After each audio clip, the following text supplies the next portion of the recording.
sustained thought. He can bring the second jhana to mind as quieter and so end his attachment to the first jhana and set about doing what is needed for attaining the second. 138 When he has emerged from the first jhana, applied and sustained thought appear grows to him as he reviews the jhana factors with mindfulness and full awareness, while happiness and bliss and unification of mind appear peaceful. Then, as he brings that same sign to mind as earth again and again with the purpose of abandoning the gross factors and obtaining the peaceful factors, knowing now the second jhana will arise, there arises in him mind or adverting with that same earth kasioa as its object, interrupting the life continuum. After that, either 4 or 5 impulsions impel on that same object, the last one of which is an impulsion of the fine material sphere belonging to the second jhana. The rest are of the sense sphere of the kinds already stated. 74. The second jhana.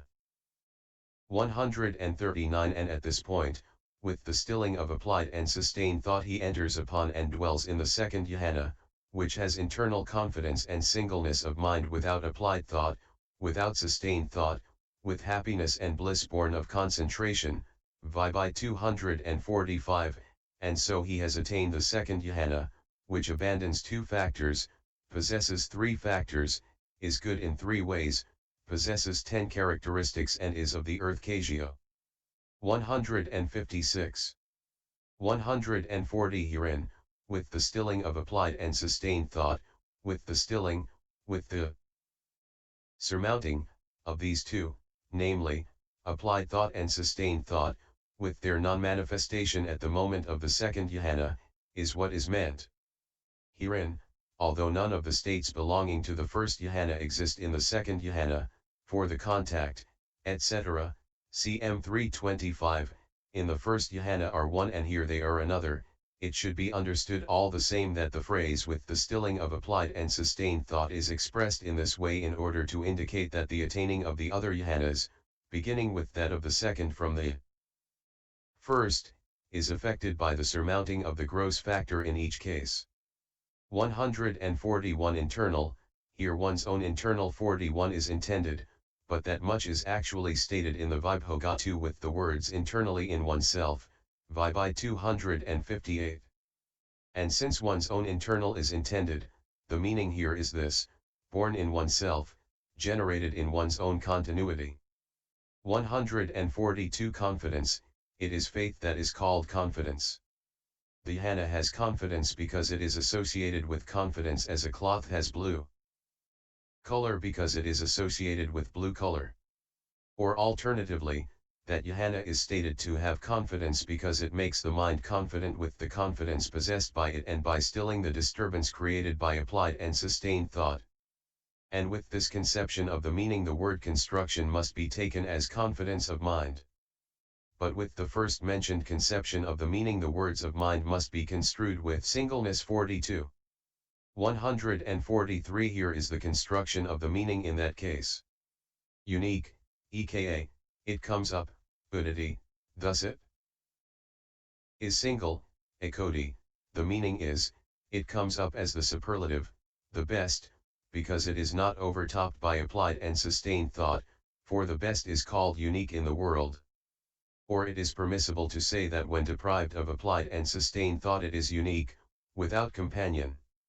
Or alternatively, it evokes, buddhayati, associated states, thus it is an evoker, buddhi, the meaning is, it arouses.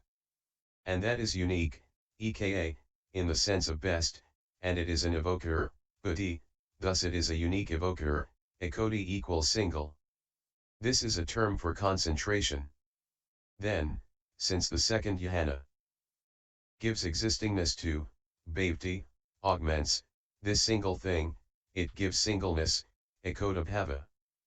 But as this single thing is a mind's, not a being's or a soul's, so singleness of mind is said. 144 It might be asked, but does not this faith exist in the first jhana too, and also this concentration with the name of the single thing? Then why is only the second jhana said to have confidence and singleness of mind? It may be replied as follows, it is because that first jhana 157 is not fully confident owing to the disturbance created by applied and sustained thought, like water ruffled by ripples and wavelets.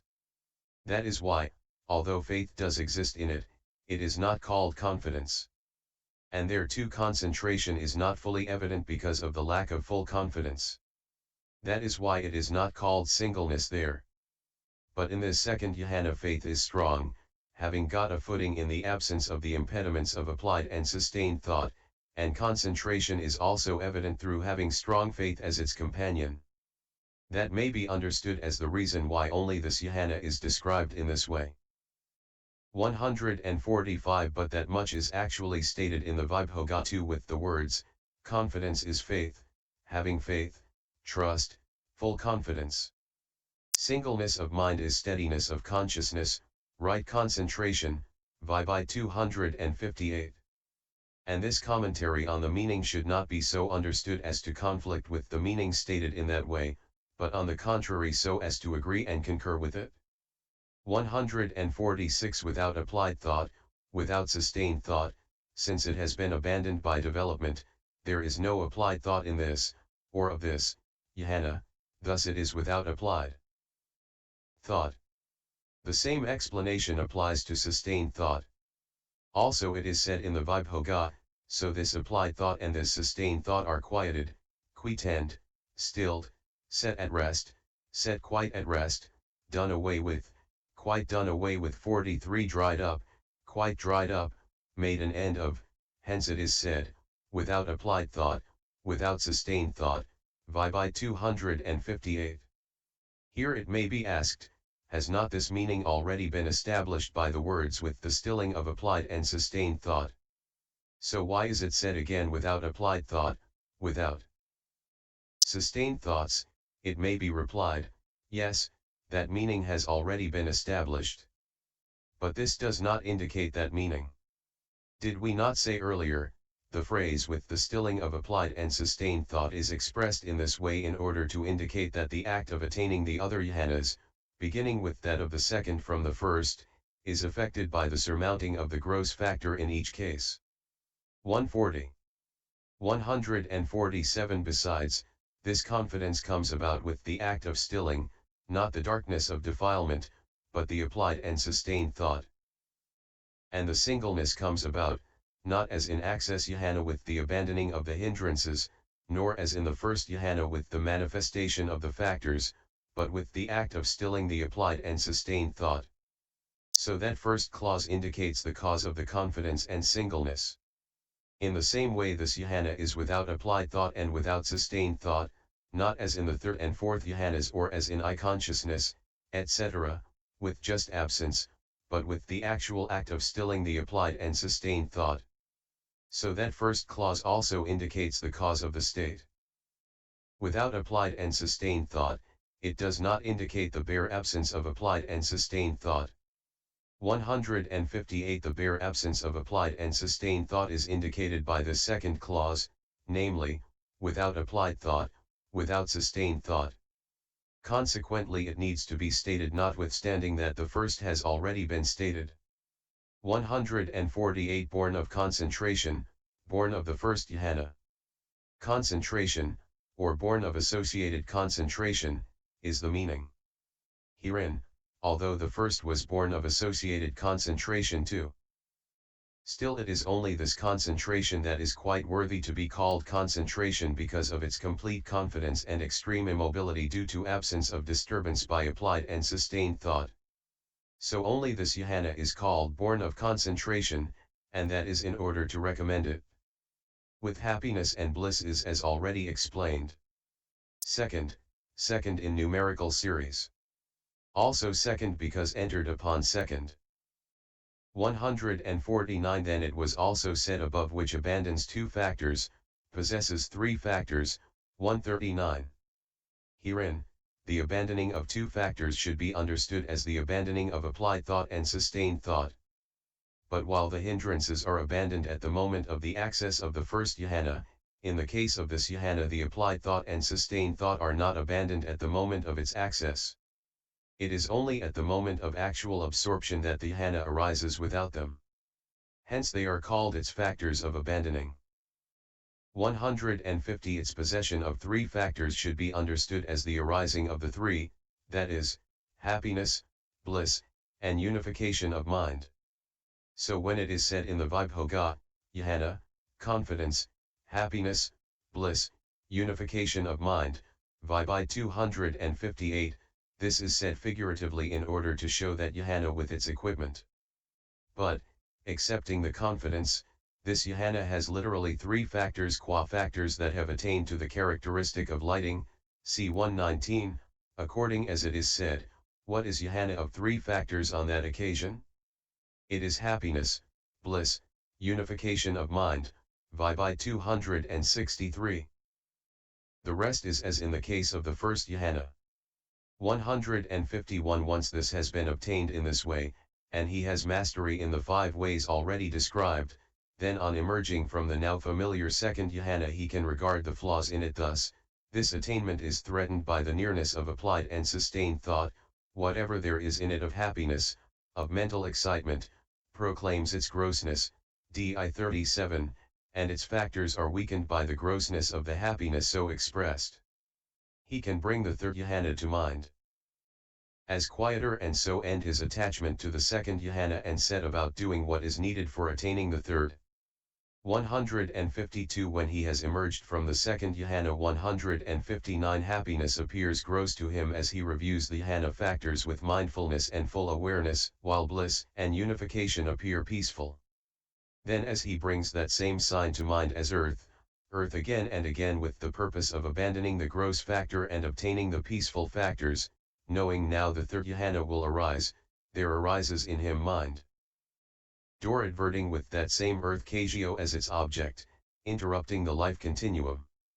After that, either 4 or 5 impulsions impel on that same object, the last one of which is an impulsion of the fine material sphere belonging to the third jhana. The rest are of the kinds already stated, 74. The third jhana. 153 And at this point, with the fading away of happiness as well he dwells in equanimity, and mindful and fully aware, he feels bliss with his body, he enters upon and dwells in the third jhana. On account of which the noble ones announce, he dwells in bliss who has equanimity and is mindful, Vibh 245, and so he has attained the third jhana, which abandons one factor, possesses 2 factors, is good in 3 ways, possesses 10 characteristics, and is of the earth kasioa. 154 Herein, with the fading away of happiness as well, piti yasi fading away is distaste for, or surmounting of, happiness of the kind already described. But the words as well, ca, between the 2 words piti ya and viraga have the meaning of a conjunction, 44 they conjoin to them either the word stilling or the expression the stilling of applied and sustained thought in the description of the second jhana. Herein, when taken as conjoining stilling the construction to be understood is with the fading away and, what is more, with the stilling, of happiness.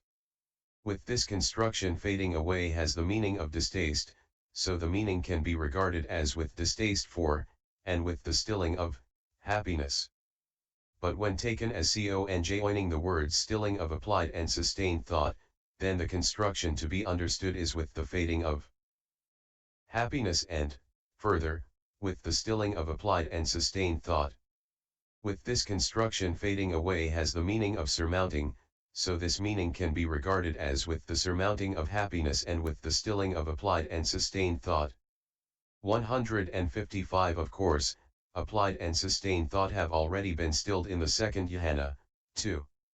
However, this is said in order to show the path to this third jhana and in order to recommend it.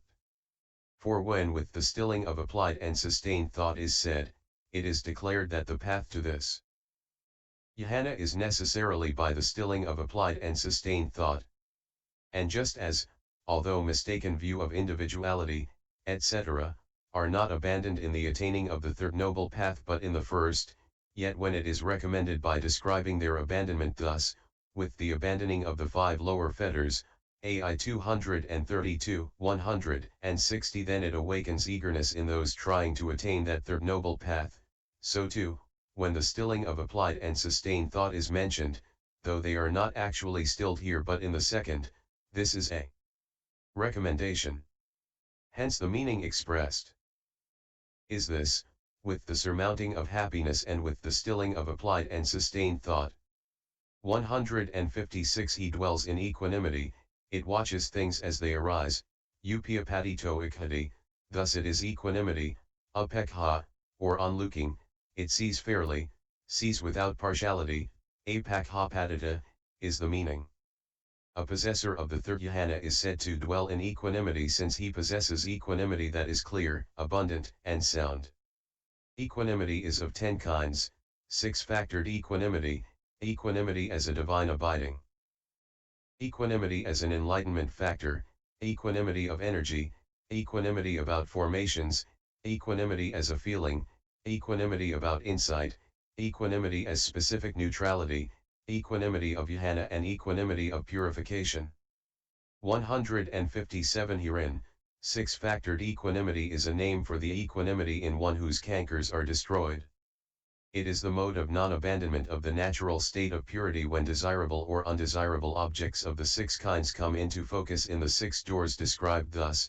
Here a bhikkhu whose cankers are destroyed is neither glad nor sad on seeing a visible object with the eye, he dwells in equanimity, mindful and fully aware, A3 279. 158 Equanimity as a divine abiding is a name for equanimity consisting in the mode of neutrality towards beings described thus, he dwells intent upon one quarter with his heart endued with equanimity, DI 251. 159 Equanimity as an enlightenment factor is a name for equanimity consisting in the mode of neutrality in connascent states described thus, he develops the equanimity enlightenment factor depending on relinquishment, MI 11. 160 Equanimity of energy is a name for the equanimity otherwise known as neither over-strenuous nor over-lax energy described thus, from time to time he brings to mind the sign of equanimity, AI 257. 161 Equanimity about formations is a name for equanimity consisting in neutrality about apprehending reflection and composure regarding the hindrances, etc., described thus, how many kinds of equanimity about formations arise through concentration? How many kinds of equanimity about formations arise through insight? 8 kinds of equanimity about formations arise through concentration. 10 kinds of equanimity about formations arise through insight 45, PSI 64. 162 Equanimity as a feeling is a name for the equanimity known as neither pain nor pleasure described thus, on the occasion on which a sense sphere profitable consciousness has arisen accompanied by equanimity, DHS 156. 163 Equanimity about insight is a name for equanimity consisting in neutrality about investigation described thus, what exists, what has become, that he abandons, and he obtains equanimity, M2 264-65, A470F. 164 Equanimity as specific neutrality is a name for equanimity consisting in the equal efficiency of connascent states. It is contained among the or whatever states beginning with zeal, 14.133, DHSA 132.